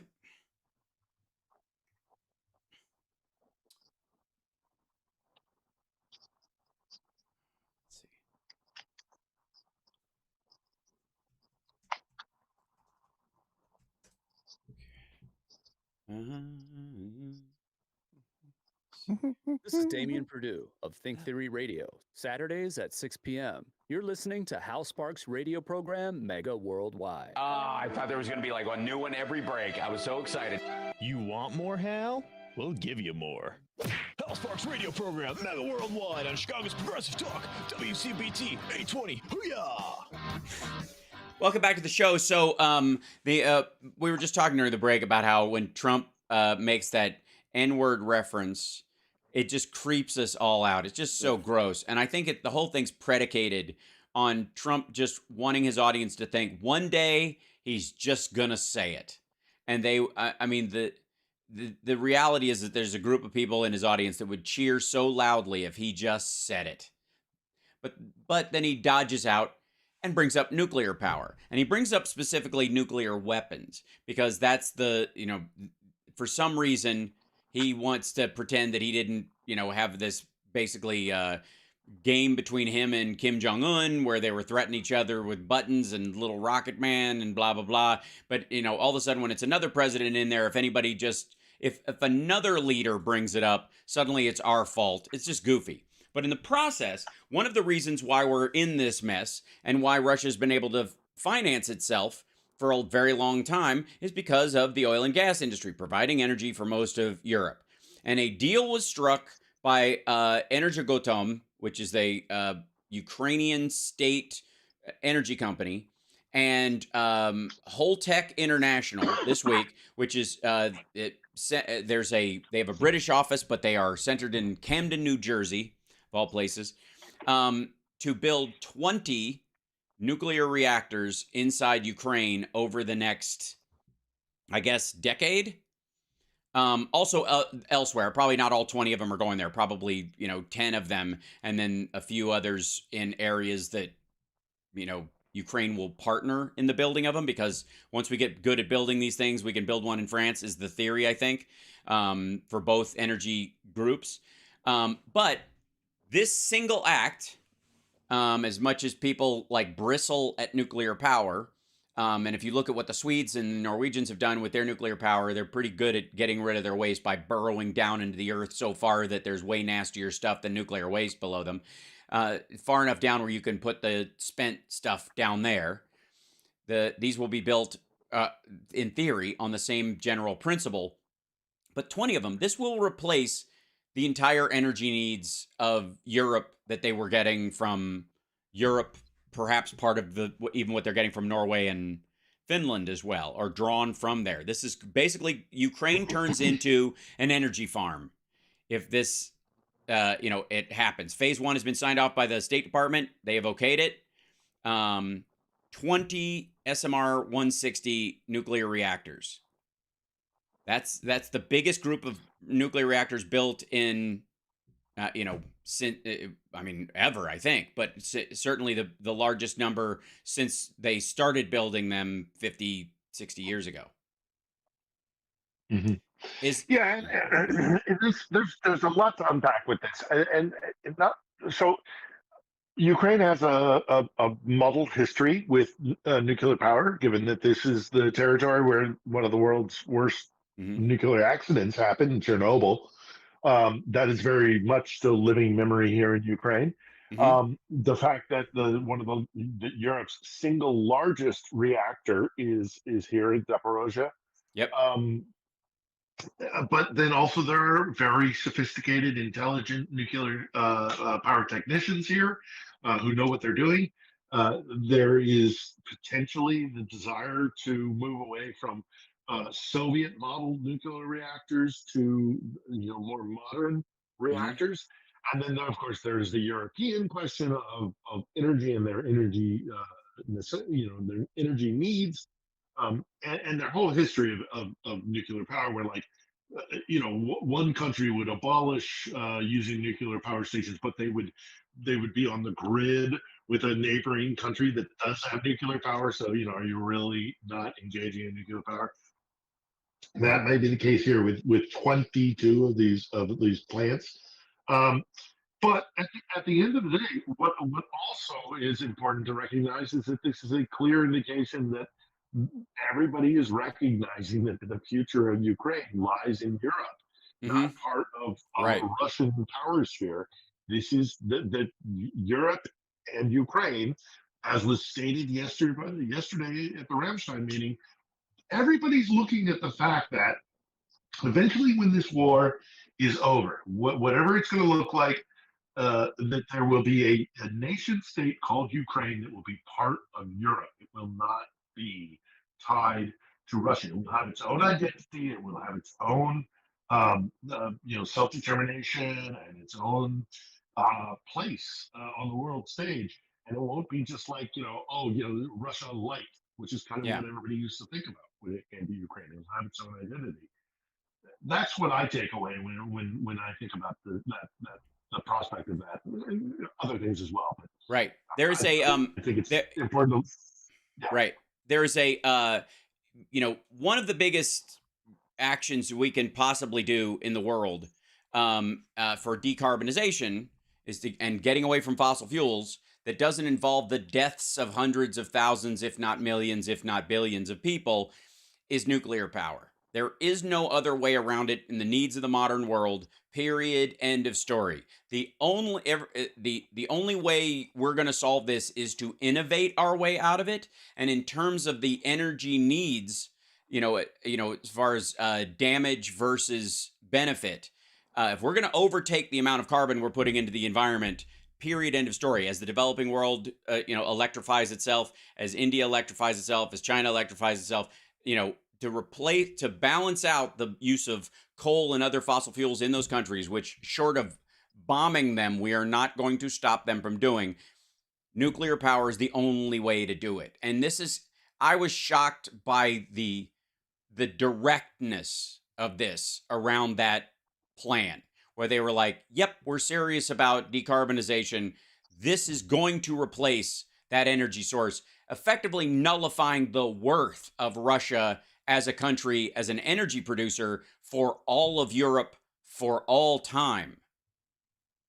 And Yeah, and then hopefully we can just they can we can't ignore them, but we can certainly get to a place where we say you do your own thing, you figure it out, and when you're ready to be a member of the global community, then we'll reassess. I mean, I've seen there's been a huge Twitter storm, and I don't want to talk about Twitter, but this was a huge Twitter storm between Mike McFaul responding to Sergei Lavrov. Lavrov has made this comment saying, well, obviously the Americans are coming here to destroy us.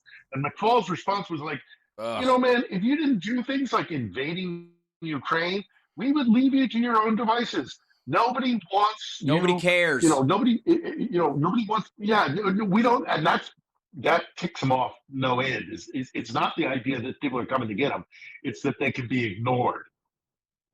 Yeah. And if we get to a point where the Europeans are not addicted to Russian gas and oil, then we might be able to get to a point and be like, you just do what you want, man. Just do it on your side of the border. It is Don't amazing. mess with anybody else, and you work it out yourself.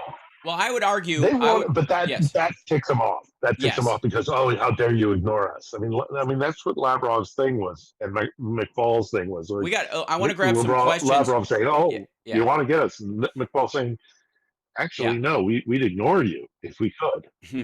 I want to get to some questions, but I would argue that Russia is basically the world's school shooter in a lot of ways. It's a workplace shooter, and these actions are an action of ego. Some people will blame the kind of like mass violence we see in the United States on quote unquote mental health in the abstract.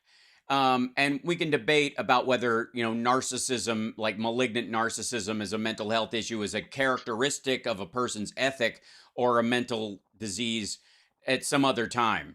I would argue, though, that both, for this to be true, it either works in that it is all about I will not be ignored. My right to be outraged and angry and seen and honored and revered or feared is more important than your right to live. And there's a lot of similarities in the worst kind of sort of suicide or suicide bomb kind of reactions that you see from people as well. It's based in the same ego. People will say it's their religion. People will say it's their government system. It's a myriad of other things. But in reality, when it comes down to it and the single person is making the decision, it is because they believe they deserve a bigger slice of the pie than they have worked to actually earn on a major scale, and they're too lazy to try.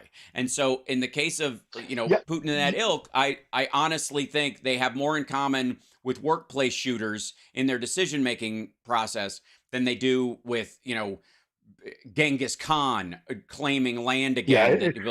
We don't have the time, especially with the questions, because I love getting questions. We don't have the time to go into it in detail, but as someone who lived there and has studied Russia for the past 3 decades, a huge problem with Russia's diplomatic efforts and its sense of self and what it does and its motivations is built on an inferiority complex. It's very difficult to get into. It's very complex. And if you want to talk about it another time, I'd love to. But just know that there's a huge inferiority complex when it comes to Russia, because they always juxtapose themselves. They always judge themselves on others, and it's like, judge yourself on what you do. It's the politics of incels. Let's grab a question if we can, because I'll eat up the time in the conversation. The first question is undeniable. Everybody wants to hear about the new painting behind Phil, and some people want him to straighten it a bit. It is a little. It's not the painting; it's my camera. So this is a painting. A painting by my favorite Russian Ukrainian. He was born in Kharkiv, outside of Kharkiv. A guy by the name of Ilya Repin. He painted in the mid 19th century. I've had for many months the painting of the death of the Tsarevich and Ivan the Terrible. This is called the barge pullers on the river Volga, and it is, to me, a perfect depiction of a very serious problem within Russia, and one of the reasons why Ukraine will never again live this kind of lifestyle, because it shows the masses. They're pulling the barge, which is the Russian ship of state, with the elites over there on the nice, clean, crispy barge there with the Russian flag, and then you have these dirty, impoverished, guys who are just pulling it up the river with a strap.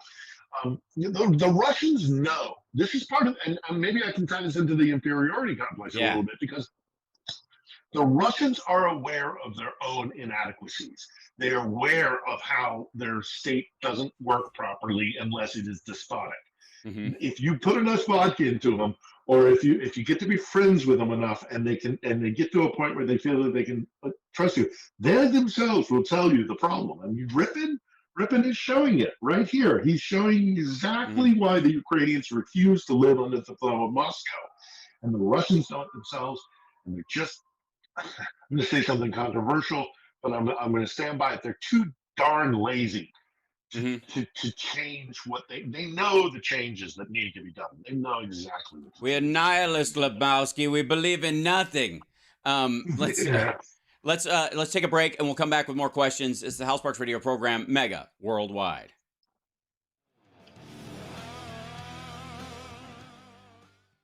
Yeah, I think it's like I think 98% of nihilism is emotional, psychological, and intellectual laziness. That's it. Yeah, they always. This is also true of libertarianism. Themselves. Look what recently happened with. So there's a dissident by the name of Vladimir Kara-Murza. Mm-hmm. He's never going to get real power in Russia, but he was an advocate for kind of liberal democracy and change in Russia. They've just thrown him in the slammer for 25 years for daring to say, I don't think the war is a good idea. Right. And there's been a lot of condemnation of that sentencing. And Maria Zakharova, the spokesperson for the foreign ministry, came out and she didn't address the actual sentencing of Kara-Murza. What she did was say, yeah, but look what you did with Assange, and look what you did with Snowden, and look what you did with all your political, we didn't do anything with them. Like we didn't do anything with Snowden or Assange. They both, Snowden fled the country, and everything that's been done to him ever since, including patting his nest and taking care of him up until the day I believe they snuffed him and replaced him with a chatbot on Twitter, has been the Russians. Glenn Greenwald's crowd flew him out of the country. No, absolutely. He didn't face justice. Chelsea Manning's still alive. The point I'm trying to make is that Zakharova, when addressing the accusations of an abhorrent sentencing and abuse of power by the Russian state, doesn't say, well, no, you don't understand fully why we sentenced Kara-Murza. This was our thinking, and this is why we decided this. And this. No. She goes and does this. Yeah, well, what about you guys? Stand by. It's like, no. Thank you. I'm not talking about other guys. We're talking about you. I am happy. You are happy. Let us be happy together. Whether the weather is cloudy or sunny, I will always be your funny honey bunny. I am lucky. You are lucky. Let us get lucky together. Whether the weather is cloudy or breezy, he's dancing. I'll be there to say, knock his phone off. Let's take it easy. Because isn't it nice to have the friends that you do? And isn't it nice that the sky is so blue? And isn't it nice to say I love you? Chugga chugga choo choo. Woo woo. I am smiling, you are smiling, let us smile together. Whether the weather is cloudy or stormy, I will still be there in the morning. I'll be right by your side in the morning. I'll make you breakfast in the morning. I hope that you like cereal. Yay! Well, I do have some good news. It's bad news for Republicans, but it's good news for citizens of all stripes. A dozen U.S. states hit record low unemployment forever last month. Under the presidency of Joe Biden. And interestingly enough, in terms of the states that you're going to try and gin up some anti-federal government angst for yourself, it's difficult. One of them is Arizona, obviously, because Arizona with its 9 new chip factories, you're welcome, is a major player. But Montana, South Dakota, Wisconsin, Arkansas, Mississippi, Alabama, Ohio, Kentucky, West Virginia, and Maine, as well as I think Rhode Island, Rhode Island. All of them. No, wait, all reached a level of unemployment never seen before.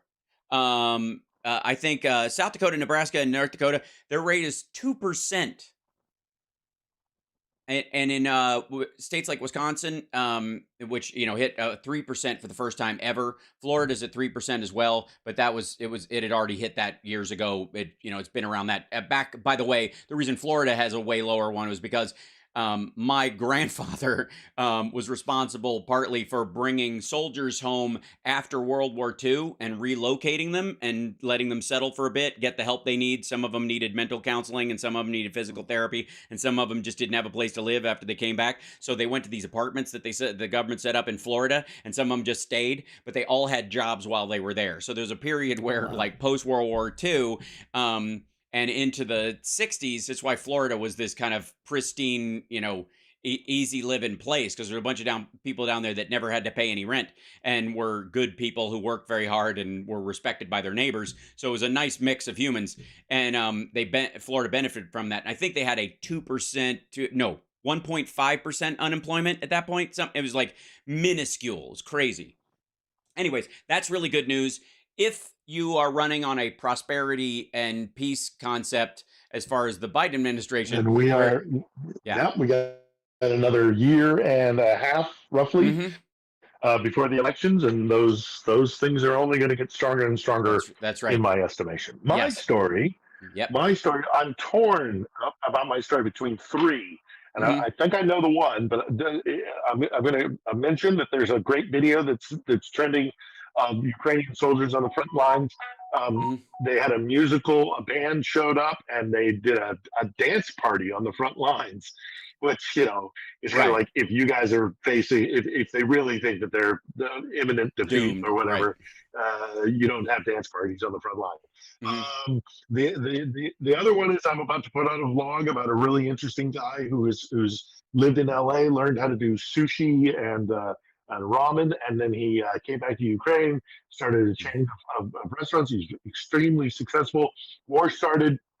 He took his stills, and he's feeding Ukrainian soldiers. So look for that vlog on my channel soon. But I think the story that really stands out to me, and it's not a happy ending story in the way of a humorous happy ending, but it is, I think, gives an insight into this whole dispute about the various Orthodox churches here and who holds allegiance to whom.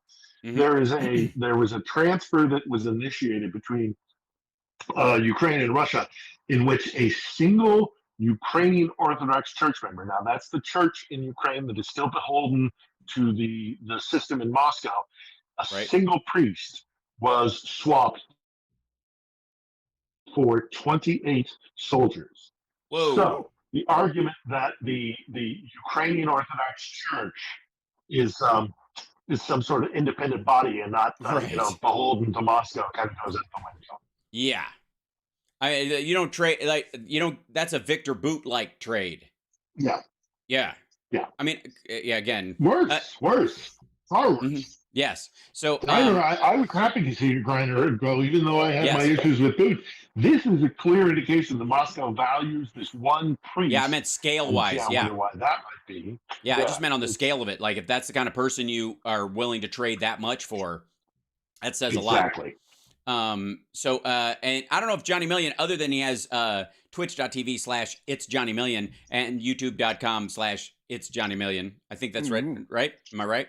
That's right. Yeah, those are good ones. Yeah. So other than that, that's a pretty happy ending. And he got to go see King's X last week, and Ty Tabor yelled at him from the stage and said, "That's Johnny Million," and that's a really beautiful thing. And because we love us some King's X. And then I got to chat with him forever. It's a great thing. They're good people. I've had lovely big fans. You have no idea. Ty could not stop singing your praises. Oh, he like that dude. the magic that is in his fingers. I feel like we just need to, if we could set up some sort of a generator off of it, we could spread peace and music throughout the entire world. I honestly believe that. He means so well and he plays so well in the same human being. That's an amazing, those are two amazing characteristics to have in a being, and that's why that's why I like him so much. I like, you know how close I am with Doug, and I love Doug. And Jerry as a drummer, for those of you that aren't King's X fans, I don't know what's broken in your head, and I hope it heals. Yeah, you should but be already. Yeah. And Jerry's just way of playing the drums has just always been gorgeous to me, as well as sort of perfect timing. YouTube, and soul. like their performance of Dogman on the Jon Stewart show. Yes. Good Lord. Holy moly. Yes. Probably one of the best late night performances ever. Yes, agreed. And just love him across the board. But the thing about Ty is, as a human being, is that, you know, he means well by the earth. And I genuinely mean that. Not in somebody who's just, you know, somebody who pats themselves on the back for being, you know, a slacktivist or any of those people who's like really voices some sort of idea, but he actually is that feeling, if that makes sense. Yeah, and it shows in his music, and I think it's beautiful. Also, by the way, I will say that you still need to check out Ted Lasso, Hal. I know. I would argue that so wonderful. Yes, I've heard good things, but such a good show. I'll get it there at some point. It's so positive, such a great thing. Johnny, do you Less have cynicism, more positivity? That's right. Hey, that's what I'm here for. Optimistic stoicism, baby. This is what we do here. Come on now. Well, there's a quote that's very important in Ted Lasso, and I'm going to try and remember it here. Be curious, not judgmental. Yeah. Mm-hmm. Yep. Yeah. So Jesus said something along those lines. It was a little more direct, but I get you. At some point, is Ted Lasso going to walk on water at the end of the final episode, like being there? Yeah. Oh, sorry. I know. You know what? That's great. Yeah. I think that would be really funny if there was a being there ending for Ted Lasso. It would drive everyone crazy, but I think it'd be a great thing. Awful. It would be, yeah. Okay. And also, by the way, along with those horrible jobs numbers I told you about earlier, where a bunch of red states are doing better than they thought they would and setting record low unemployment, wages have also increased, and earnings. This is from Bloomberg. Better than feared earnings has analysts rethinking projections. This is just tells you how Wall Street usually reacts to things. Like it's great unless it's terrible. Roughly 20% of the S&P 500 is reported, and 77% of them topped estimates. And yeah, and everybody's arguing were their estimates that they were predicting too low. It's really hard to sell that America's going down the toilet the way Trump wants to, when that's the genuine news. When in Montana they have a record low unemployment for the first time in their history, and it's not because a bunch of people left the state. It's for real. And it's not, and those are mostly energy jobs and agricultural jobs, and everybody's working double shifts. It's just going to be a hard sell in about a year. It really is. They're not going to, it's all going to be social stuff. It's all going to be like they're trying to trans our kids. That's all they're going to have left. It's basically all they have right now, which is why you hear so much about it. And in its own way, but for the fact that trans people have to hear this crap all the time, it's good news for the country overall, because when your enemy only has that to go on, and it's so feather light and weak and stupid and gross, you are not getting to the heartland issues. These are not kitchen table issues. And I think the same thing goes with as Ukraine plays out over the next, 4 months. The next 4 months are going to be pivotal. So tune in every Saturday. Yeah. Philip will be joining us and keeping us up to date on that. And then on Wednesdays, we'll have a midweek pick-me-up when he's available and he's not on the road or in some undisclosed location. And, of course, you can always see my live stream on infotainmentwars.com or at twitch.tv/Hal Sparks or on the Facebook page. Like, subscribe, support us via the Patreon page, patreon.com/Hal Sparks. And then what else? Thumbs up on your way out the door. And we will see you guys on Monday. Thanks very much. Everybody. Thank you, Chicago. Peace.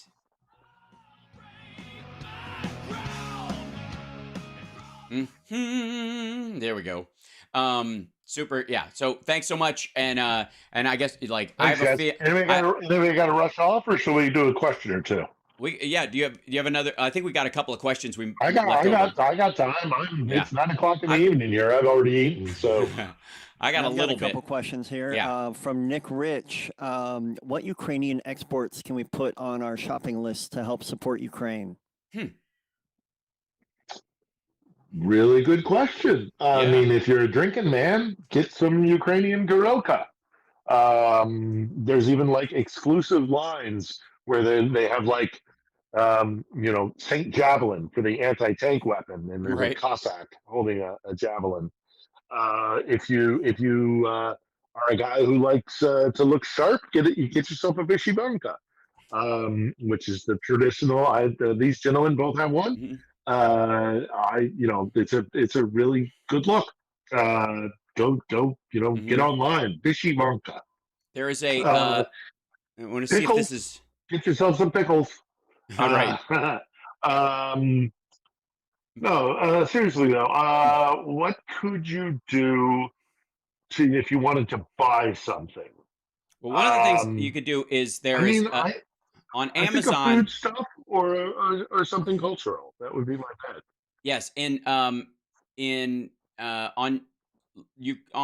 Amazon, you can literally type in all Ukrainian products, and it will show you stuff, including Vyshyvankas and kitchen aprons that look like Vyshyvankas and Rushnik. If you're a musician and you want to tackle a very difficult instrument, you can get yourself a bandera, which is like a cross between a guitar and a harp, and it is a beautiful sound. But as not a musician myself, but I can imagine very difficult to tackle. But boy, is it a pretty sound and an impressive instrument, a bandera. Not Stepan Bandura. Right. Not Stepan Bandera, a bandura. So, beautiful stuff. I'll tell you what, go buy some music. There's beautiful music that comes out of Ukraine. Yep. Go to a Ukrainian music festival. They're being conducted all around the world, and they're being conducted to raise money. So have a nice evening out. Learn a little bit of Ukrainian culture. Buy yourself a Ukrainian book. Get some Taras Shevchenko in your life. There's a Ukrainian Trident wooden beer stein on right now. There's a Ukrainian wooden beer stein, for real wooden, with a metal cup in the center of it, so it'll last. With the trident on it, the Ukrainian trident on it, that is made in Dnipro. And it's available on. I've got one right here. These are great. And every city makes them. Every city makes them. This is from Lviv.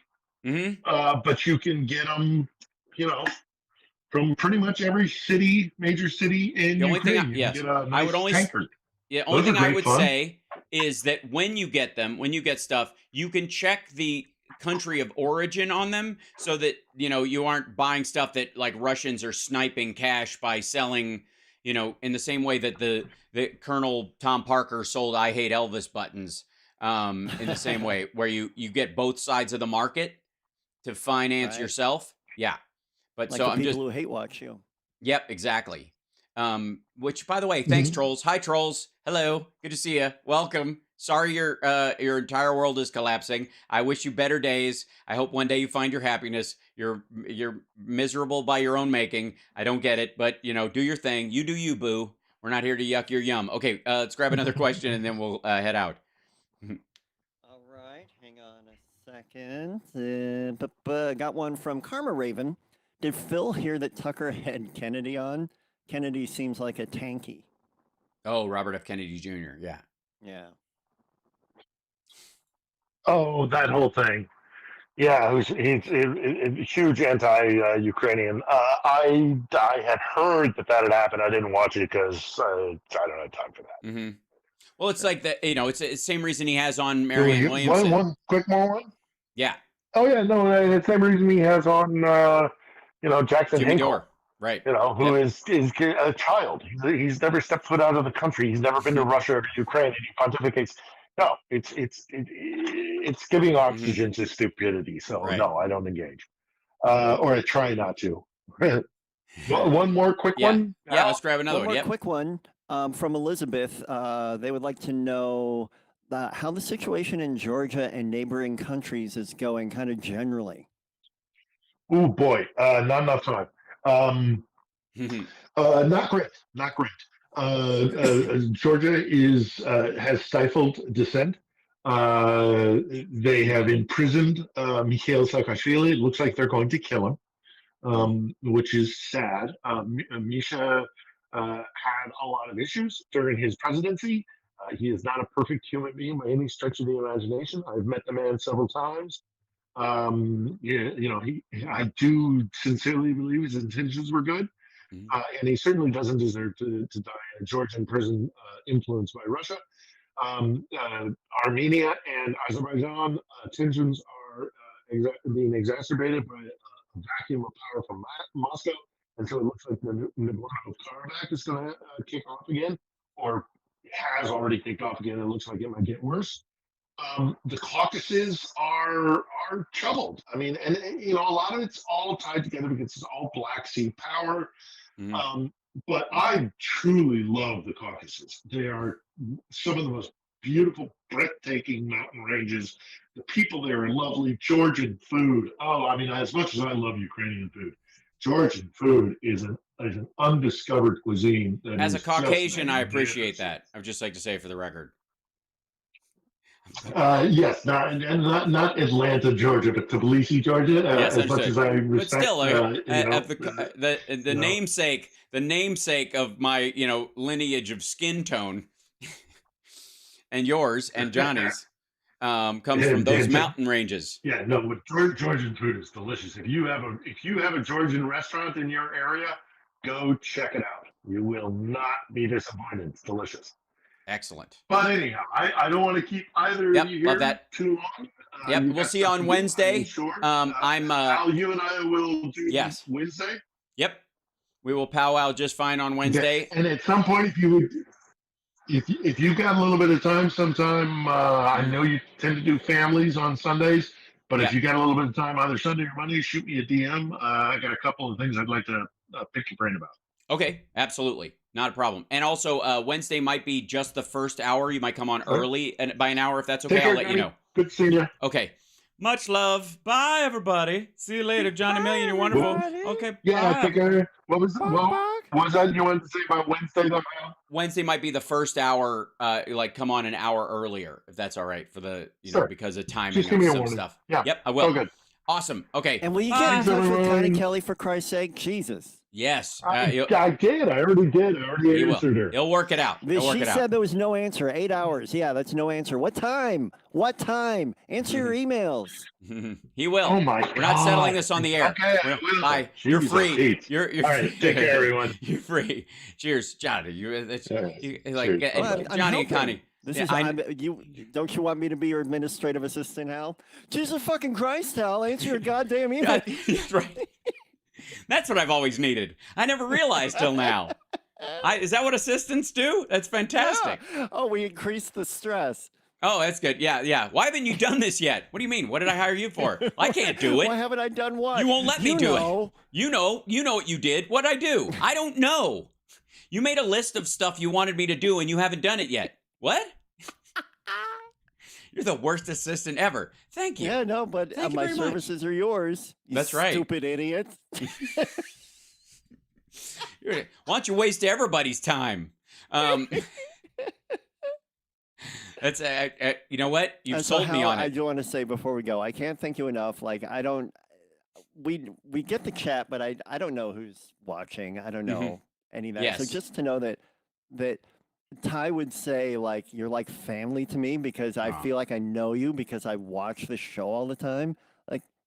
It's unreal. I have no idea. And he was fanning over me. He hardly gave me any time to fan over him. It was surreal. And you absolutely could. Like, we both could double team him, with just like, at this part of this thing, and this way. And don't get me started on Tapehead.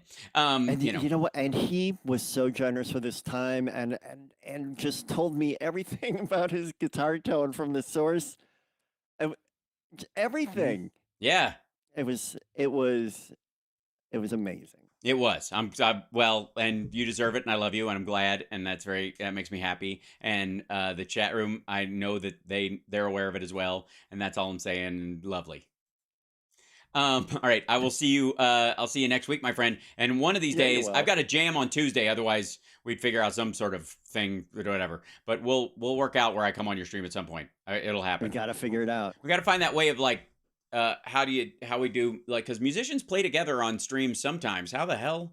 I don't know how they do it. I don't either. I got to do a deep dive into it. I think it's like FaceTime or something on the side is where they get the audio because it's quicker. And then it goes out. You know what I mean? It's like some other weird secondary patch. So it's, there's less of a delay. Very weird. Anyways, much love, chat room. Appreciate you guys. And I will see you guys later with that kind of thing. All right. Bye-bye. Bye.